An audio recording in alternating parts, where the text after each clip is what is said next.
10वां अध्याय। अंधक के साथ देवताओं का युद्ध और अंधक की विजय। पुलस्त्य बोले, तत्पश्चात वीरुओं के लिए भय बढ़ाने वाला समर आरंभ हो गया। 1000 नेत्रों वाले इंद्र अपने विशाल धनुष को लेकर बाणों की वर्षा करने लगे। अंधक भी अपने दीप्तिमान धनुष को लेकर बड़े वेग से मयूर पंख लगे बाणों को इंद्र पर छोड़ने लगा। वे दोनों एक दूसरे को झुके हुए पर्वों वाले स्वर्ण पंख युक्त तथा महावेगवान तीक्ष्ण बाणों से आहत कर दिए। फिर इंद्र ने क्रुद्ध होकर वज्र को अपने हाथ से घुमाकर उसे अंधक के ऊपर फेंका। नारद जी, अंधक ने उसे आते देखा। उसने बाणों, अस्त्रों और शस्त्रों से उस पर प्रहार किया, पर अग्नि जिस प्रकार वनों पर्वतों को भस्म कर देती है, उसी प्रकार उस वज्र ने उन सभी अस्त्रों को भस्म कर डाला। तब बलवानों में श्रेष्ठ अंधक अति वेगवान वज्र को आते देखकर रथ से कूदकर बाहुबल का आश्रय लेकर पृथ्वी पर खड़ा हो गया। वह वज्र सारथी, अश्व, ध्वजा एवं कुबर के साथ रथ को भस्म कर इंद्र के पास पहुंच गया। उसको वेग पूर्वक आते देखकर बलवान अंधक ने मुष्टि से मारकर उसे भूमि पर गिरा दिया और गर्जना करने लगा। उसे इस प्रकार गरजते देखकर इंद्र ने उसके ऊपर जोरों से बाणों की वर्षा प्रारंभ कर दी। अंधक भी उनको निवारित करते हुए इंद्र के पास पहुंच गया। उसने अपने हाथ से ऐरावत हाथी के सिर पर एवं पैर से सूंड पर प्रहार कर तथा घुटनों पर दांतों से प्रहार कर उन्हें तोड़ डाला। फिर अंधक ने बाईं मुट्ठी से ऐरावत की कमर पर शीघ्रता पूर्वक चोट मारकर उसे जर्जर कर गिरा दिया। इंद्र भी हाथी से नीचे गिरे जा रहे थे। वे झट से कूदकर एवं हाथ में वज्र लेकर अमरावती में प्रविष्ट हो गए। इंद्र के रण से विमुख हो जाने पर अंधक उन्हें विशाल देव सेना को पैर, मुट्ठी एवं थप्पड़ों आदि से मारकर गिरा दिया। नारद जी, इसके बाद देव श्रेष्ठ यमराज अपना दंड घुमाते हुए प्रहलाद को मारने की इच्छा से दौड़ पड़े। यमराज को अपनी ओर आते देख प्रहलाद भी उन्हें अपने धनुष को चढ़ाकर फुर्ती से बाणों समूह की झड़ी लगा दी। यमराज ने अपने दंड के प्रहार से उस अतुलनीय बाण वृष्टि को व्यर्थ कर लोक भयधारी दंड चला दिया। धर्मराज के हाथ में स्थित वह दंड हवा में ऊपर घूम रहा था। वह ऐसा लगता था कि मानो तीनों लोकों को जलाने के लिए कालाग्नि प्रज्वलित हो रही हो। उस प्रज्वलित दंड को अपनी ओर आते देख दैत्य लोग चिल्लाने लगे, हाय हाय, धर्मराज ने प्रहलाद को मार दिया। उस आक्रंदन को सुनकर हिरण्याक्ष के पुत्र अंधक ने कहा, डरो मत, मेरे रहते ये यमराज क्या वस्तु है। नारद जी, ऐसा कहकर वह वेग से दौड़ पड़ा और हंसते हुए उस दंड को बाएं हाथ से पकड़ लिया। फिर अंधक ने उसे लेकर घुमाने लगा और साथ ही वर्षाकालिक मेघ के तुल्य वह महानाद करते हुए गर्जन करने लगा। अंधक के द्वारा यमदंड से प्रहलाद को सुरक्षित देखकर दैत्यों एवं दानवों के सेना नायक प्रसन्न होकर उसे धन्यवाद देने लगे। उन्हें अपने महादंड को अंधक द्वारा घुमाते देख सूर्यंतः यम दैत्य को दुस्सह और दुर्धर समझकर अंतर्ध्यान हो गए। महामुनि धर्मराज के अंतर्हित होने पर अब बलि प्रहलाद भी सभी ओर से देव सेना को नष्ट करने लगे। वरुण देव सूस पर स्थित थे। वे प्रबल असुरों को अपने पाशों से बांधकर गदा द्वारा विदीर्ण करने लगे। इस पर विरोचन ने उनका सामना किया। उसने वज्र तुल्य तोमर, शक्ति, बाण, मुग्दर और कर्णपों से वरुण देव पर प्रहार किया। इस पर वरुण ने उसके निकट जाकर गदा से मारकर उन्हें पृथ्वी पर गिरा दिया।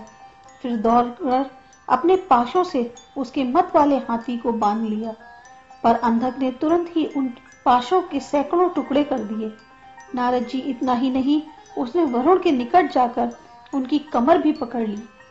उस हाथी ने भी अपने प्रबल दांतों से वरुण को उठाकर फेंक दिया। साथ ही वह वाहन सहित वरुण को अपने पैरों से कुचलने लगा। यह देख शीत किरण चंद्रमा ने हाथी के पास पहुंचकर अपने तेज नुकीले बाणों से उसके शरीर को विदीर्ण कर दिया। चंद्रमा के बाणों से विद्ध होने पर अंधक के हाथी को अत्यधिक पीड़ा हुई।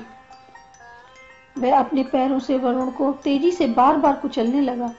नारद जी, वरुण देव ने भी हाथी के दोनों पैरों को दृढ़ता पूर्वक पकड़ लिया एवं अपने हाथों तथा पैरों से भूमि का स्पर्श करते हुए मस्तक उठाकर बलपूर्वक अंगुलियों से उस हाथी की पूंछ पकड़ ली और सर्पराज वासुकी ने विरोचन को बांधकर उसे हाथी और पिलवान के सहित उठाकर आकाश में फेंक दिया। वरुण द्वारा फेंका गया विरोचन आकाश से हाथी सहित पृथ्वी पर इस प्रकार आ गिरा जैसे सूर्य द्वारा पहले सुकेशी दात्यंत का नगर अट्टालिकाओं, यंत्रों, अर्गलाओं एवं महलों के सहित पृथ्वी पर गिराया गया था। उसके बाद वरुण गदा और पाश लेकर दैत्य को मारने के लिए दौड़े। अब दैत्य लोग मेघ गर्जन जैसे जोर जोर से रोने लगे। हाय हाय, राक्षस सेना के रक्षक वीर विरोचन वरुण द्वारा मारे जा रहे हैं। हे प्रहलाद, हे जम, हे कुजम, तुम सभी अंधक के साथ आकर उन्हें बचाओ। हाय, बलवान वरुण दैत्य वीर विरोचन को वाहन सहित चूर्ण करते हुए उन्हें पाश में बांधकर गदा से इस प्रकार मार रहे हैं जैसे अश्वमेध यज्ञ में इंद्र पाशु को मारते हैं। दैत्यों के रुदन को सुनकर जम आदि प्रमुख दैत्यगण वरुण की ओर शीघ्रता से ऐसे दौड़े जैसे पतंग प्रज्वलित अग्नि की ओर दौड़ते हैं। उन दैत्यों को आया देख वरुण देव प्रहलाद पुत्र को छोड़ करके पाश फैलाकर और गदा घुमाकर उन जम प्रति शत्रुओं की ओर दौड़े। उनको जम को पाश से, तार दैत्य को वज्र तुल्य करतल के प्रहार से, वत्रासुर को पैरों से, कुजम को अपने वेग से और बल नामक असुर को मुक्के से मार गिरा दिया। देव पिपर बल वरुण द्वारा मंडित दैत्य अपने अस्त्र शस्त्रों को छोड़कर दसों दिशाओं में भागने लगे। उसके बाद अंधक वरुण देव के साथ युद्ध करने के लिए बड़ी तेजी से उनके पास पहुंचा। अपनी ओर आते देख वरुण ने उस दैत्य नायक अंधक को अपनी पाश से बांधकर गदा से मारा, किंतु दैत्य ने उस पाश और गदा को छीनकर वरुण पर ही फेंक दिया। उस पाश और गदा को अपनी ओर आते देखकर दाक्षायणी के पुत्र वरुण शीघ्रता से समुद्र में बैठ गए। तब अंधक देवसेना का मर्दन करने लगा। उसके बाद पवन द्वारा प्रज्वलित अग्निदेव क्रोध पूर्वक असुरों की सेना को दग्ध करने लगे। तब दानवों का विश्वकर्मा प्रचंड प्रतापी महाबाहु मैं उनके सामने आया।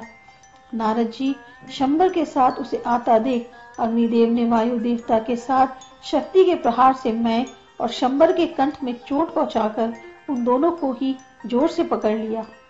शक्ति के कवच से फट जाने पर छिन्न भिन्न शरीर वाला मैं पृथ्वी पर गिर पड़ा और शंबासुर कंठ में प्रदीप्त अग्नि के लग जाने से दग्ध होने लगा।